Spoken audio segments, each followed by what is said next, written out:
bem-vinda, querida. Deus abençoe. Senhor. Graça e paz, irmãos. Eu gostaria de convidar a igreja para abrir a Bíblia no segundo livro dos Reis, no capítulo 22. Segundo livro dos Reis, capítulo 22. Vamos ler o que está escrito desde o início. Vamos ler um pouco sobre isso tudo que Deus reservou para nós esta manhã. Tinha Josias 8 anos de idade quando começou a reinar e reinou 31 anos em Jerusalém. Sua mãe se chamava Gedida e era filha de Adaías de Boscate. Fez ele o que era reto perante o Senhor, andou em todo o caminho de Davi seu pai e não se desviou nem para a direita nem para a esquerda.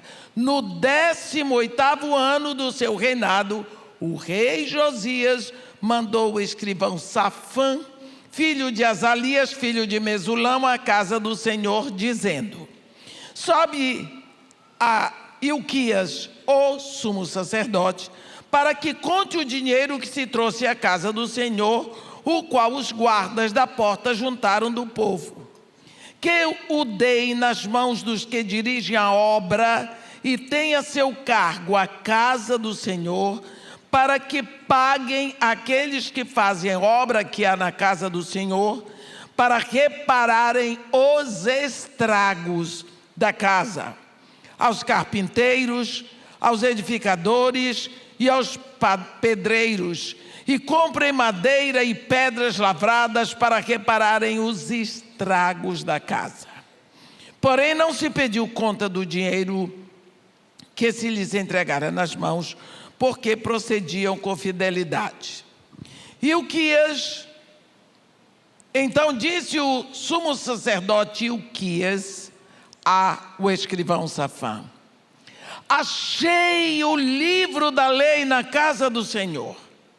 Ilquias entregou o livro a Safã e este o leu. Então o escrivão Safã veio ter com o rei e lhe deu o relatório dizendo: teus servos contaram o dinheiro que se achou na casa e o entregaram nas mãos dos que dirigem a obra e têm a seu cargo a casa do Senhor. Relatou mais o escrivão Safã ao rei, dizendo: o sacerdote Ilquias me entregou um livro. E Safã o leu diante do rei. Tendo o rei ouvido as palavras do livro da lei, rasgou as suas vestes. Ordenou o rei a Ilquias, o sacerdote, a Aicão, filho de Safã, e a Acbor, filho de Micaías, a Safã, o escrivão, e a Asaías, servo do rei, dizendo: ide e consultai o Senhor por mim, pelo povo e por todo o Judá, acerca das palavras deste livro que se achou. Porque grande é o furor do Senhor que se acendeu contra nós, porquanto nossos pais não deram ouvidos às palavras deste livro, para fazerem segundo tudo quanto de nós está escrito. Amém. Nós temos aqui um momento de muita tristeza, mas parece que este momento é tão atual.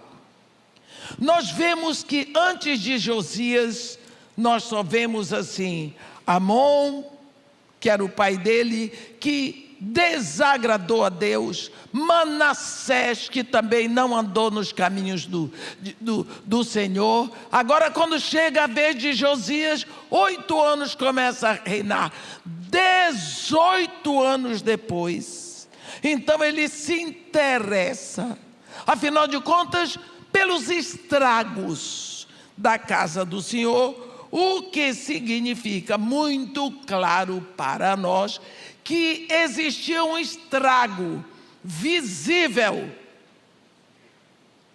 na casa do Senhor.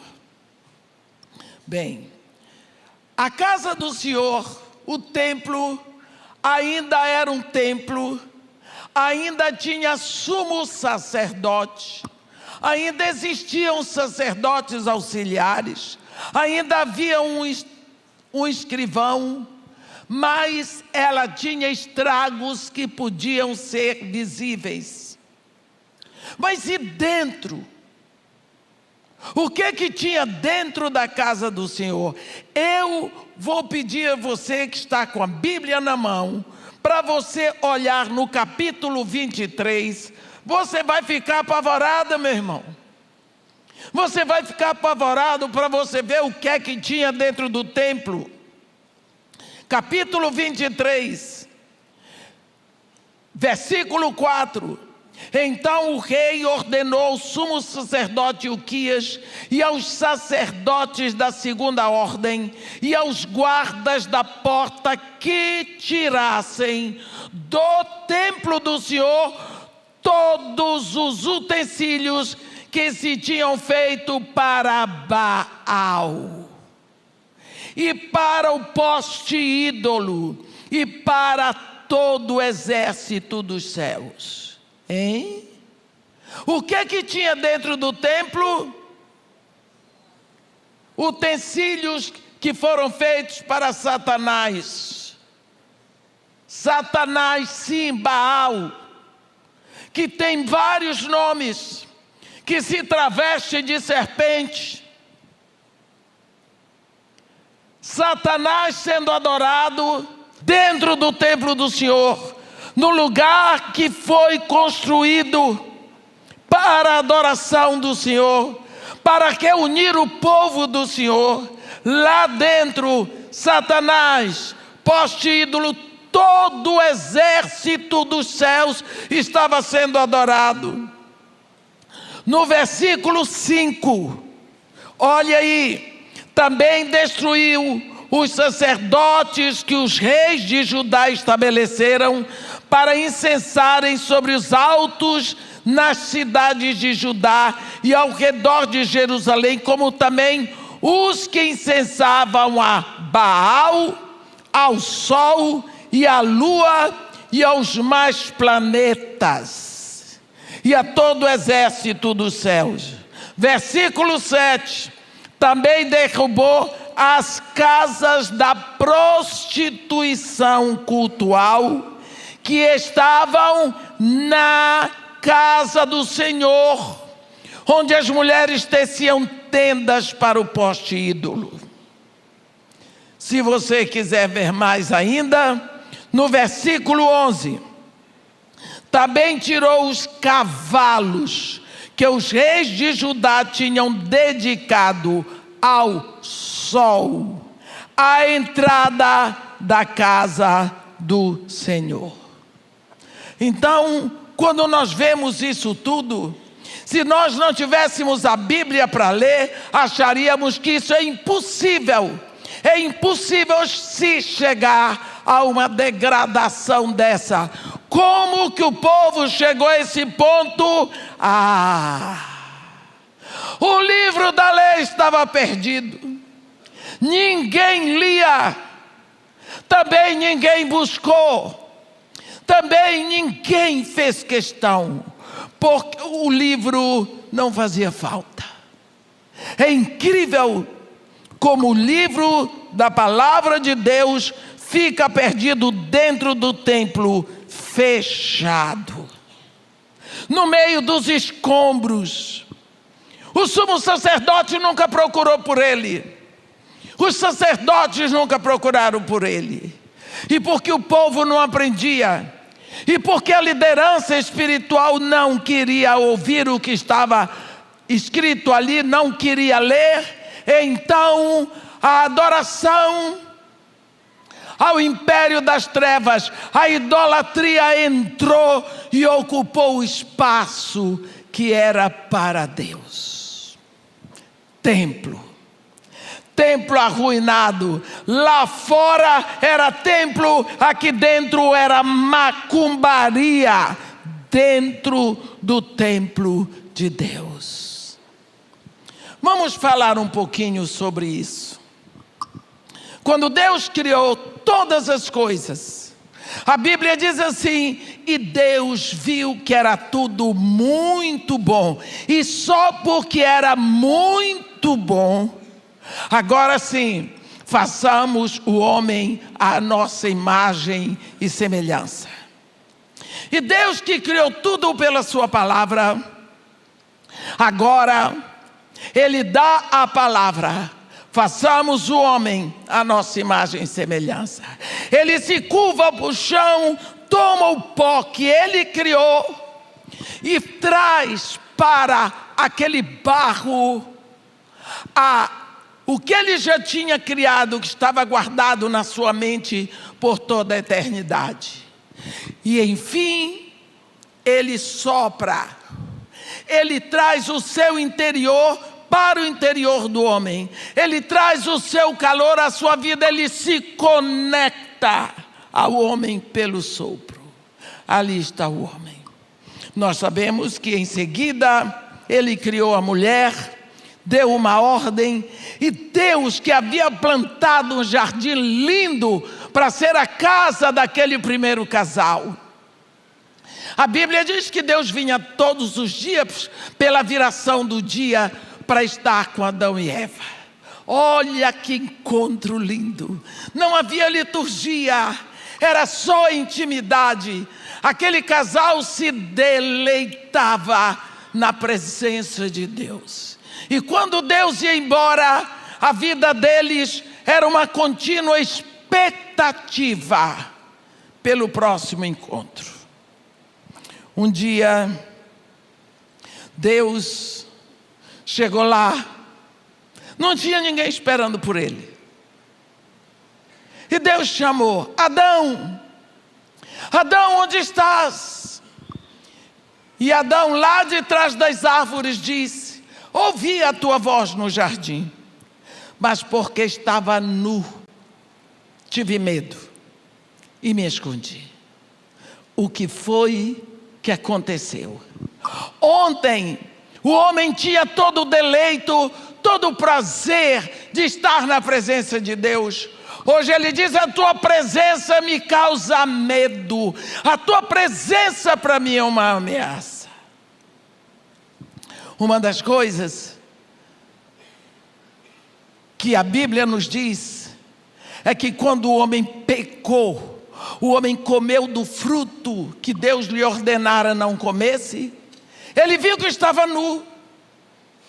E Deus disse: mas eu te criei nu, tu e tua mulher, vocês sempre estiveram assim diante de mim. Quem te fez saber que estavas nu? De onde veio esse conhecimento? Meus irmãos, se você está acostumado todos os dias a ir para a rua, sai de casa, vai para a rua vestido, um dia você chega no ponto de ônibus, você descobre que está nu, que susto, você grita. Eu pergunto até hoje, por que Adão não gritou? Porque ele não chamou por Deus, nem Eva. Eles não gritaram, eles não pediram socorro, eles não pediram misericórdia. Naquela hora eles estavam separados de Deus. Nunca alguém daqui da terra gritou para os céus pedindo a Deus: me cubra, tire a minha vergonha, tenha misericórdia. Sabe por quê? Porque a partir de Adão, todos nós morremos.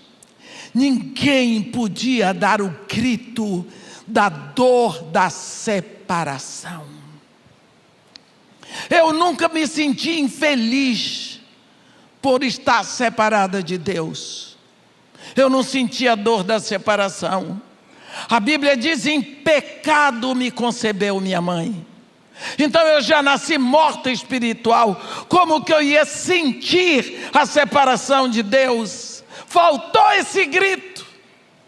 Foi necessário que Deus criasse um homem aqui na terra, para que lá na cruz, ele que tinha estado conectado com Deus todo o tempo, ele gritasse a minha separação. Ele gritou: por que me abandonaste?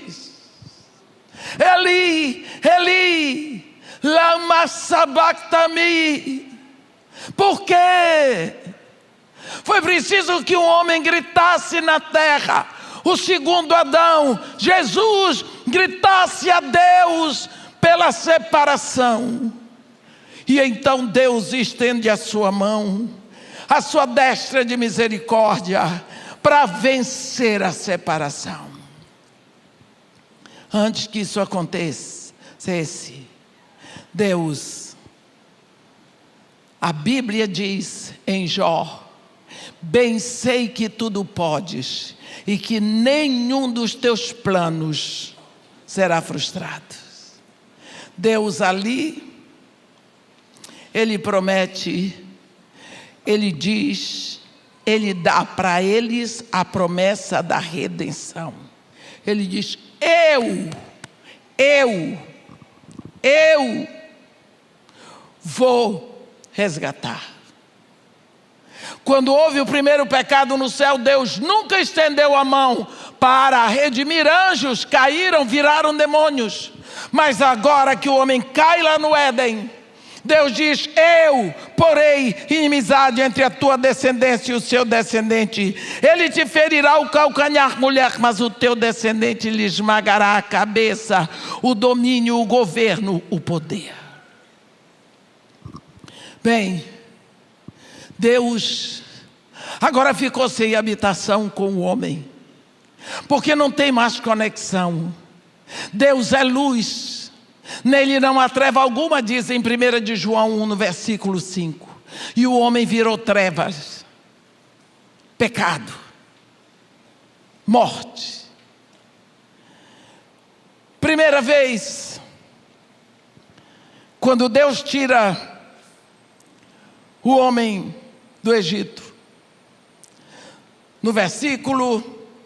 no capítulo 25, ele diz: Moisés, fala aos filhos de Israel que me tragam oferta. Esta é a oferta que dele recebereis: ouro, prata, bronze, estofa azul e púrpura e carmesim, e peles de animais marinhos e pelos de cabra. Ele dá uma lista de material e lá no final ele diz: e me construirão um tabernáculo para que eu possa habitar no meio deles. Se você observar aqui uma diferença contundente, Deus não vai morar no povo de Israel. Deus vai morar num tabernáculo no meio do povo. Daí já vem uma grande diferença. Mas Deus está chegando perto.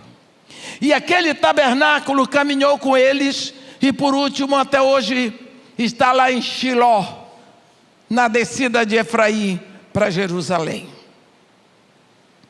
Mas Deus continuou falando sobre esse templo, e vem Salomão e constrói o templo, e o templo tantas vezes destruído e reconstruído depois por Herodes, e hoje acabou o templo. Bem, o plano de Deus é um templo, sim,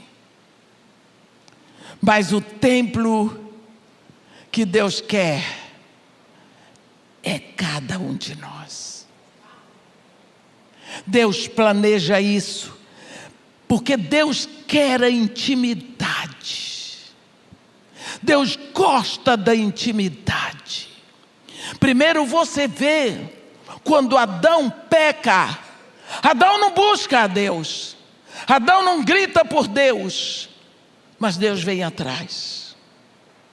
Deus que foi ofendido, Deus que foi desprezado, Ele vem atrás, porque quem ama, busca.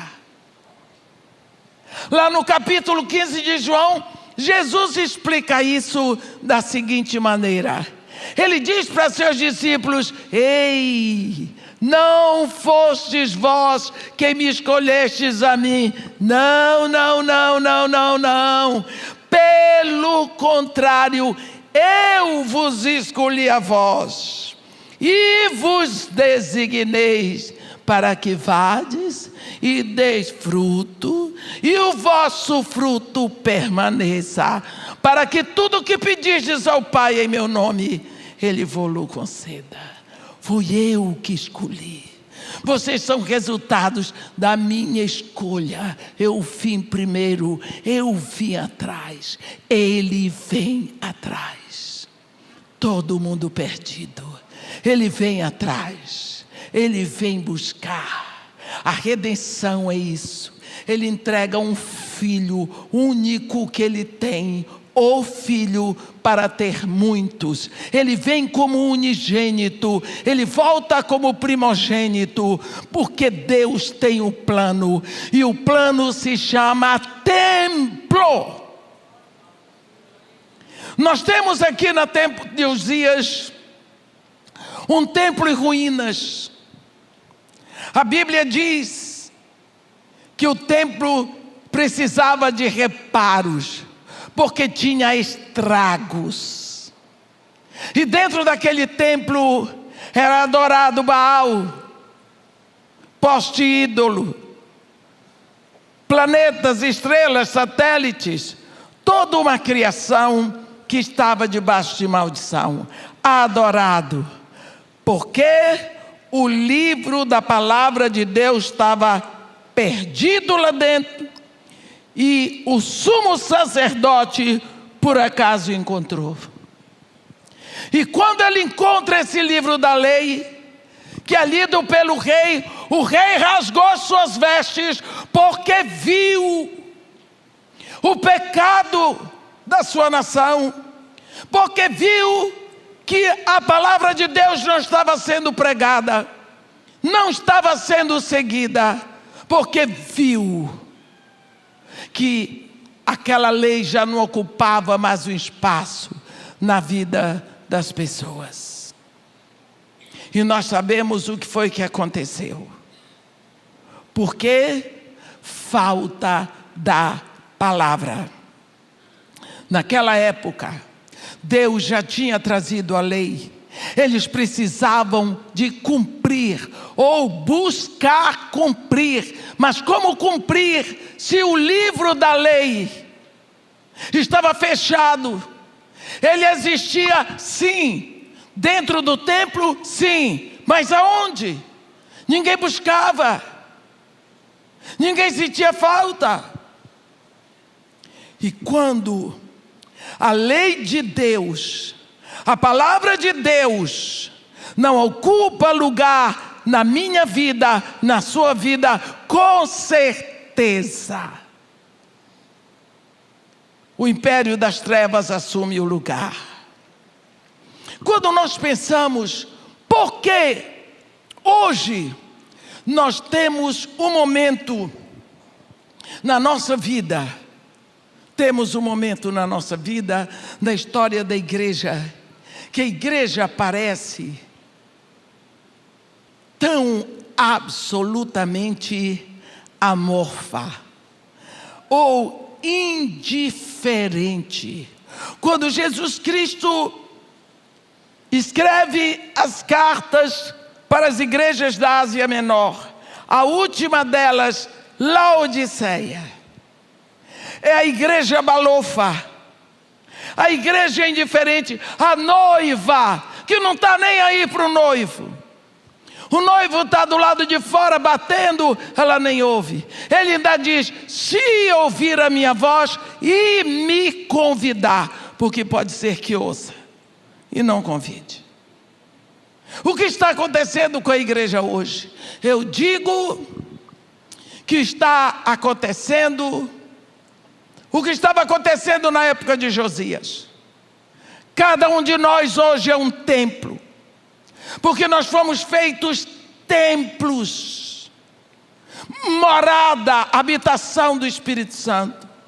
Porque desde a intimidade que foi perdida no Éden, Deus quer restaurar e buscar essa intimidade. Há um momento, no capítulo 18 de Gênesis, em que Deus aparece para Abraão, na tenda de Abraão. E Abraão vai depressa, entra na tenda de Sara e manda Sara preparar pães com 3 medidas de flor de farinha. Ele corre aos empregados, manda preparar o novilho, ele prepara a coalhada, e quando ele traz tudo diante de Deus, como oferta, era o culto doméstico dele. Deus recebe a oferta, Deus fala do descendente que vai chegar, tudo, só que dali Deus ia para Sodoma, porque era chegado o momento do julgamento de Sodoma. Deus mandou 2 anjos que estavam com ele, mas ele não foi, ele ficou com Abraão. Por quê? Porque a tenda simples de Abraão era o lar de Abraão, era a intimidade de Abraão. Abraão era o amigo de Deus. E Deus queria ficar na intimidade com seu amigo. Na casa de Ló, lá em Sodoma, Ló não era amigo de Deus. Se você olhar, você vai ver que nem os anjos queriam entrar, preferiram passar a noite na praça. Então Deus fica onde há intimidade, onde há amor. Ele preferiu ficar na casa de Abraão. Deus busca o momento de habitar dentro de cada um de nós. Quando Jesus fala a respeito desse templo novo, desse momento novo para seus discípulos, lá em João 14, no final do versículo 17, ele diz: o mundo não pode receber esse Espírito, porque ele não o vê, não o conhece, mas vós o conheceis, porque ele habita convosco e estará em vós. Hoje ele habita convosco, porque ele está em mim e eu estou com vocês. Mas ele estará, no futuro, ele estará em vós, em cada um de nós. Cada um de nós, cada filho de Deus é feito um templo, um lugar de adoração, um lugar onde Deus habita. Gente, que população é diferente.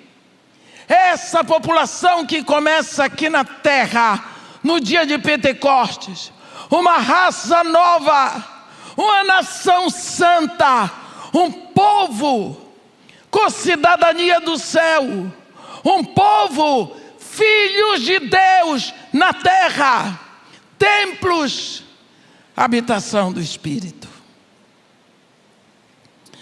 O que foi que aconteceu com a igreja, tão indiferente com a palavra?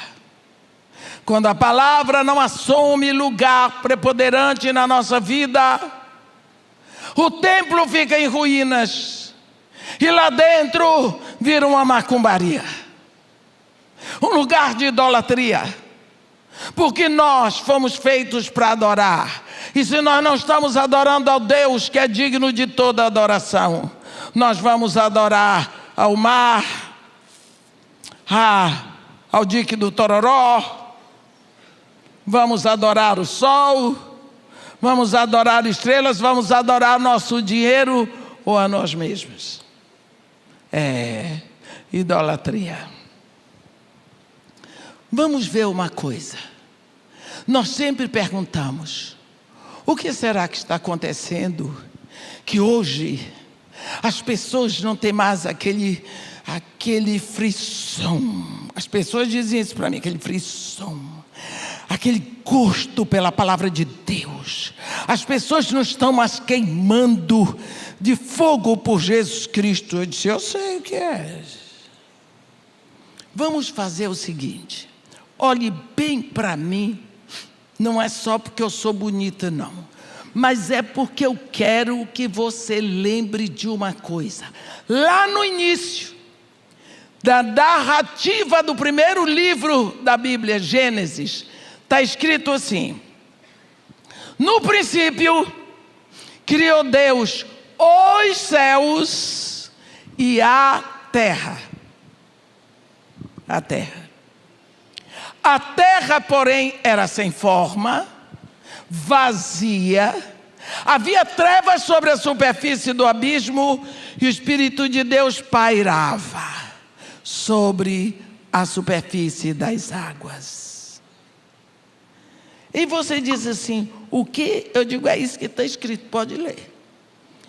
A terra era sem forma, amorfa, vazia. Havia trevas. O que é que o Espírito de Deus estava lá? Porque quando você lê isso no hebraico, no Bereshit, está a nítida impressão de alguém que cobre, tomando conta, para nada acontecer ali. Não é? O Espírito de Deus estava lá. Estava lá. Eu gosto do inglês, está escrito, The Spirit of God was hovering. Hovering. Ele estava, o Espírito de Deus ali, ó, tomando conta, tendo. Quanto tempo o Espírito de Deus ficou ali? Um dia, vem Deus e diz assim, haja luz, pá! Houve uma explosão de vida. O caos foi embora, o cosmos começou. Começou a criação, porque a palavra de Deus vem coberta pelo Espírito. Esta equação, meus irmãos, palavra mais Espírito Santo igual explosão de vida, vai andar conosco por toda a eternidade. Você viu? Nada acontecia, porque o Espírito estava ali, mas não tinha a palavra. Quando veio a palavra, explodiu em vida. Se nós levarmos esta equação para o Novo Testamento, tinha lá na Galileia, em Nazaré, uma vilazinha, uma virgem, o nome dela era Maria. O ventre dela era sem forma, ela era virgem, vazio, tinha nada lá dentro. O anjo Gabriel vem para ela e traz a palavra de Deus. Entre tantas coisas que ele diz para ela, terás um filho. A palavra caiu no ventre. Pá. Ela disse, como se fará isso, se eu não conheço o varão? Eu não tenho relações com homem nenhum. O anjo Gabriel olhou para ela. Tão claro, Maria. Tão claro, Maria. Está escrito, Maria. Ele não falou assim, porque não falava fino desse jeito, né?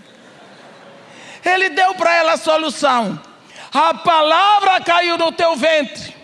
Agora, o Espírito Santo te cobrirá. E o ente que de te nascer será chamado Filho do Altíssimo. Ela pensou, a palavra já está aqui, se o Espírito Santo cobrir. Ela disse, eis aqui a serva do Senhor. Faça-se em mim segundo a sua palavra. O Espírito Santo cobriu, pá, explosão, Jesus. Palavra coberta pelo Espírito. Viu? Explosão de vida. Vamos lembrar dos discípulos de Jesus, meus irmãos, 3 anos, estudando a palavra com Jesus, aprendendo dia e noite, de madrugada, tudo com Jesus.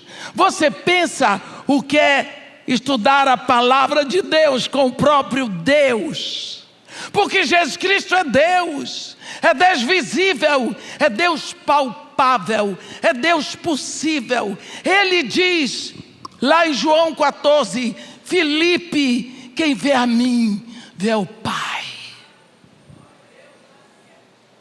Você pensa o que é você parar para ouvir a palavra de Deus, ensinada do próprio Deus?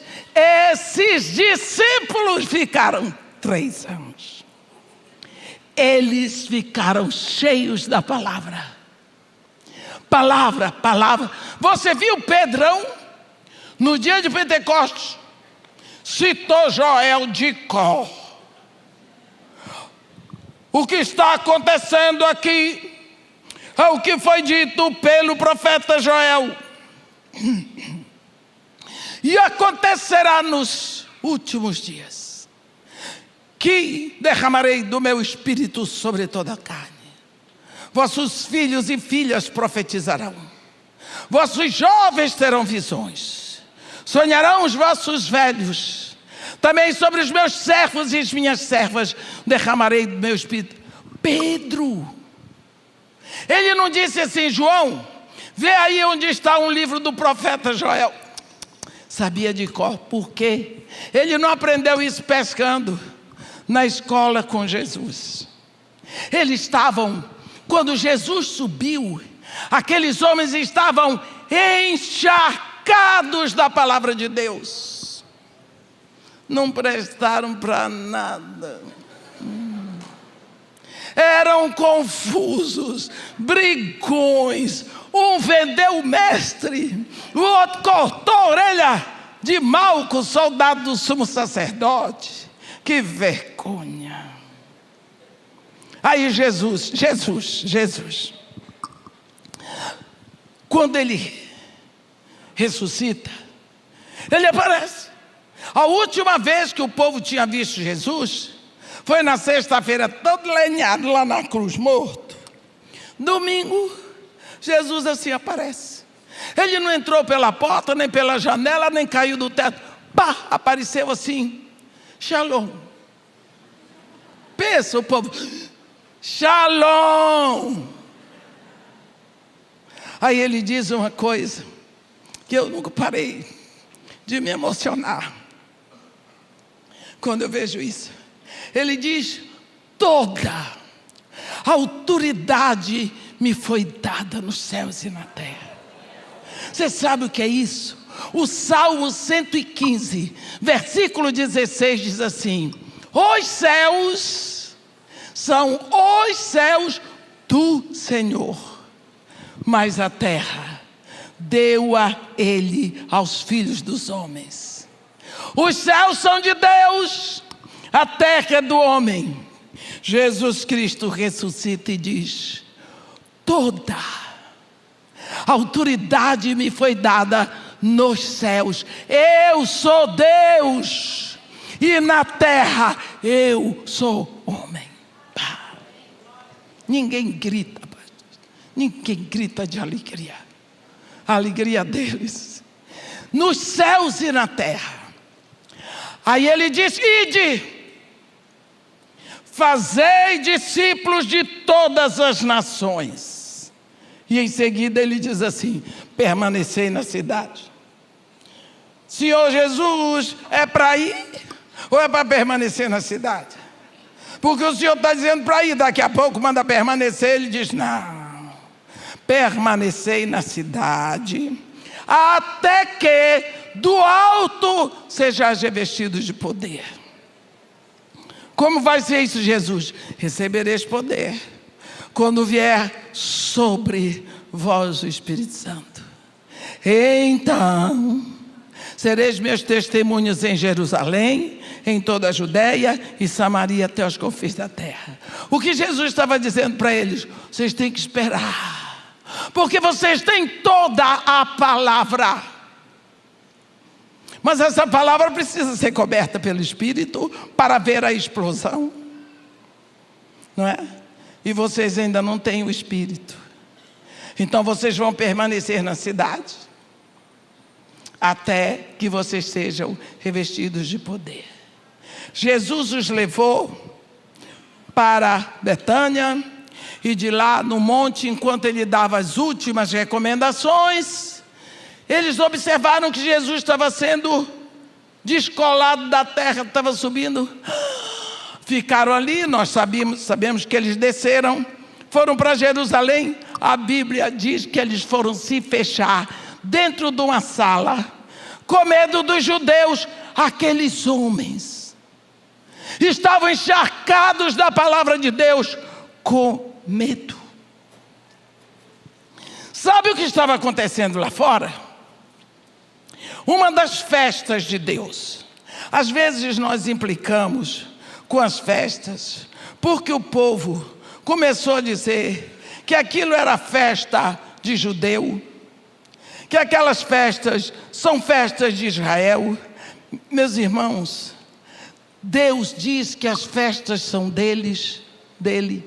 Em Levítico 23, Deus diz assim: disse o Senhor a Moisés: fala aos filhos de Israel e dize-lhes: as festas fixas do Senhor que celebrareis, que proclamareis, serão santas convocações.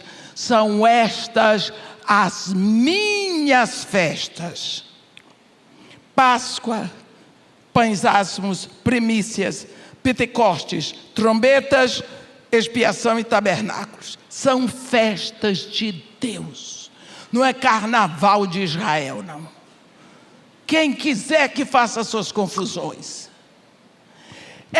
Nessas festas, o povo subia para Jerusalém para adorar, para ofertar, para celebrar.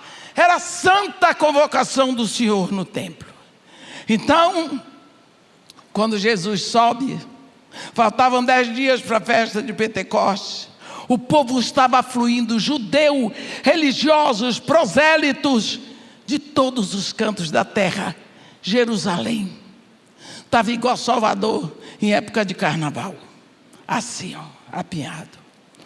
No dia de Pentecostes, no dia da festa, a Bíblia diz: ouviu-se um som do céu, como de um vento impetuoso que encheu toda a casa. Apareceu distribuída entre eles línguas como de fogo. Cada um passou a falar em uma nova língua, segundo o Espírito os dirigia que falasse. Eu vou parar aqui para lembrar aos irmãos uma coisa que está escrita lá em Gênesis. Lá em Gênesis está escrito: havendo Deus expulso o homem e a mulher do jardim, colocou a leste os querubins e uma espada de fogo que se movia em todas as direções para guardar o caminho de acesso à árvore da vida. Lembra que tinha a árvore da vida e a árvore do conhecimento do bem e do mal? O homem comeu da árvore do conhecimento do bem e do mal, que era proibida. Ficou a árvore da vida. Agora, Deus vai proteger a árvore da vida. Ele coloca querubins e uma espada que fica de fogo. Qualquer um que se aproximasse da linha da árvore da vida ia ser consumido pelo fogo. Não é? Não é? Não é, igreja? Oh, meus queridos irmãos, é sim. Eu vou ler para vocês lá em Gênesis de novo. Eu acho que é Gênesis 3:24. Deixa eu ir lá. Tá. Gênesis 3:24. Essa eu acertei. E expulso o homem, colocou querubins ao oriente do jardim do Éden, e o refugir de uma espada que se revolvia para guardar o caminho da árvore da vida. Certo? Está lá a espada. No dia de Pentecostes, este fogo veio, essa espada desce de fogo e entra em cada um dos discípulos. Eles são transformados em tochas de fogo. E agora, eles podem atravessar e comer, se alimentar da árvore da vida, porque fogo não come fogo. Ele acendeu fogo nos seus discípulos. O fogo que veio do céu é chamado o batismo de fogo de Jesus. Ele diz isso, o profeta Isaías profetiza: quando passares pelas águas eu serei contigo, quando passares pelo fogo não te queimarás, nem a chama arderá em ti, porque eu sou o Senhor teu Deus. Quem é que passa pelo fogo sem se queimar? A não ser que já seja uma tocha viva. ouviu falar quando João diz: eu vos batizo com água para arrependimento, mas depois de mim vem o varão, de cujas sandálias eu não sou digno de desatar as correias das sandálias. Ele vos batizará com fogo e com Espírito Santo. Você entende que batizar é imergir? João imergia as pessoas na água do Jordão. A pessoa saía dali molhadinha. À medida que ela ia andando, a água ia descendo. Jesus vem e batiza você no fogo. Ele pega você, imerge no fogo. Quando você sai de lá, você é o quê?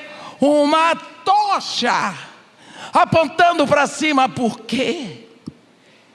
Porque onde quer que você acenda o fogo, ele aponta para cima. E Paulo fala isso para nós, lá em Colossenses 3, dizendo: se sois do alto, buscai as coisas lá do alto, pensai nas coisas lá do alto, onde Cristo vive assentado à direita de Deus. Este fogo onde Jesus lhe batizou, ele vai puxando você para cima, tirando você do mundo. Você vai pouco a pouco vendo o mundo e as coisas do mundo como algo ridículo, e você não entende porque você gostava tanto antes. Gente, como é que eu não ficava sem aquela pinga? Eu gostava tanto. Eu não ficava sem aquilo. Gente, que eu não ficava sem ir no forró. Eu não aguentava. Mas como é que eu era assim? O Senhor Jesus batizou você no fogo, e você vai pouco a pouco sendo elevado, porque o fogo, ele levanta, ele vai tirando para cima. É por isso que o balão sobe, por causa do fogo. Esse é o batismo do fogo. Você vai sendo retirado do mundo pouco a pouco, e vai, e lá de cima, e quanto mais você está em cima, você olha para o mundo lá embaixo, e você tem misericórdia de quem ainda está lá embaixo. Por que eu estou dizendo isso tudo? Porque os discípulos, no dia que veio o Espírito Santo vem em cima da palavra que estava na vida deles. Eles estavam encharcados da palavra. Veio o Espírito sobre a palavra. Pá! Explosão de vida. Aqueles homens explodiram em vida. Eles abriram as portas, nunca mais se esconderam. A Bíblia diz que eles botaram o mundo daquela época de cabeça para baixo. Espírito mais palavra. Explosão de vida. Quando nós pensamos nisso, 3 anos só com a palavra, não fez diferença, mas 3 anos com a palavra. Agora 3 horas com o Espírito Santo, eita misericórdia. Já o primeiro sermão, 3.000 almas salvas. Hoje a gente está fazendo 3.000 sermões para ter uma. Está difícil. Mas por quê? Livro fechado, livro perdido, livro da palavra de Deus esquecida. Vou dizer uma coisa para você. A Bíblia diz, e quando a Bíblia diz, está dito e é para a eternidade.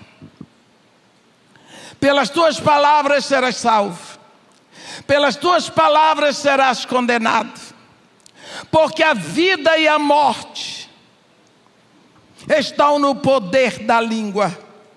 Se quanto a língua no teu coração creres, e quanto a boca confessares Jesus, serás salvo. Porque no coração se crê para a justiça, mas com a boca se confessa para a salvação. No dia em que você ouviu a palavra da verdade, o evangelho da salvação, você creu. Você confessou Jesus como o único Senhor, suficiente Salvador. O seu nome foi registrado no livro da vida do Cordeiro para a eternidade. Você foi feito filho de Deus.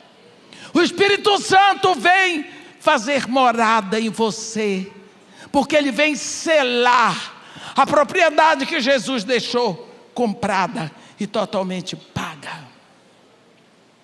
Então o Espírito Santo está em você. Mas irmã, eu sou um pecador exatamente por isso. Deus sabe melhor do que você.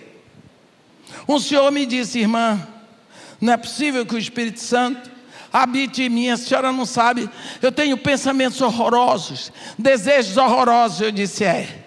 Só que antes de você se render a Jesus Cristo, você tinha todos esses desejos, não lhe incomodavam. Agora eles incomodam. Porque tem uma pessoa santa dentro de você, dizendo para você que é pecado. O Espírito Santo não acusa, mas ele convence do que é pecado. Então, por que, meus irmãos? Se todos nós temos o Espírito Santo, por que será que a nossa vida não está nesta explosão? Na vida de Estevão, da vida de Paulo, de Pedro, de João, naquela turma boa da igreja primitiva, que está faltando?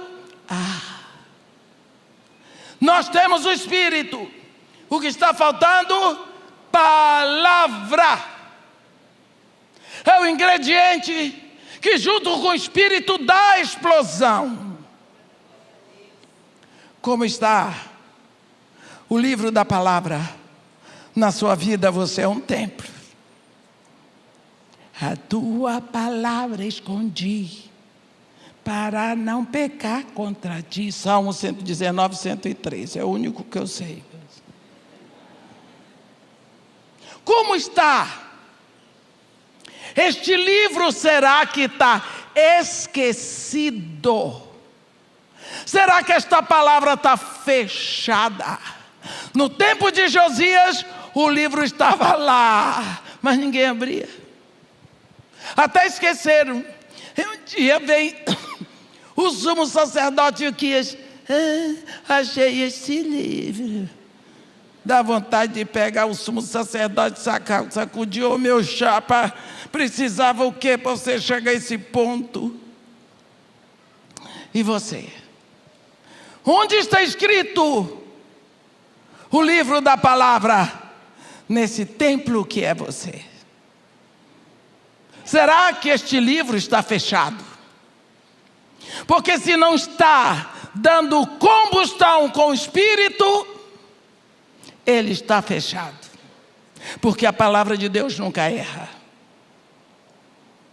Se você quer ser um crente em fogo por Cristo, uma vida que glorifique a Deus em tudo, e que a alegria encha os seus dias, ponha a palavra, traga a palavra, porque o Espírito já está lá dentro, mas o combustível tem que chegar, e o combustível é a palavra. Ela tem que entrar, para que você vá sendo transfigurado pela ação desta palavra, junto com o Espírito, e vá formando em você um filho de Deus em combustão, movendo este mundo, porque Deus lhe chamou como igreja para esta época.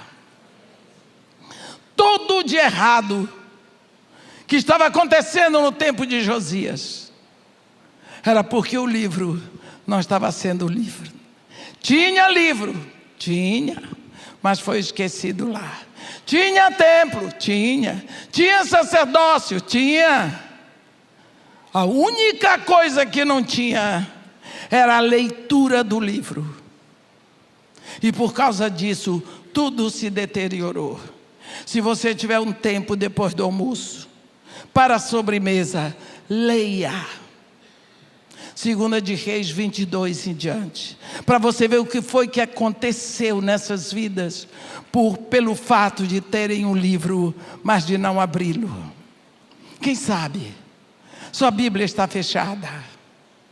Comece a trazer essa palavra para dentro, porque esse Espírito está clamando de dentro de você, esperando que chegue a palavra, para ele fazer o trabalho de transfiguração de você, para que o Espírito vá transfigurando você pouco a pouco, de degrau de glória em degrau de glória, num Filho de Deus cada vez mais parecido com Jesus.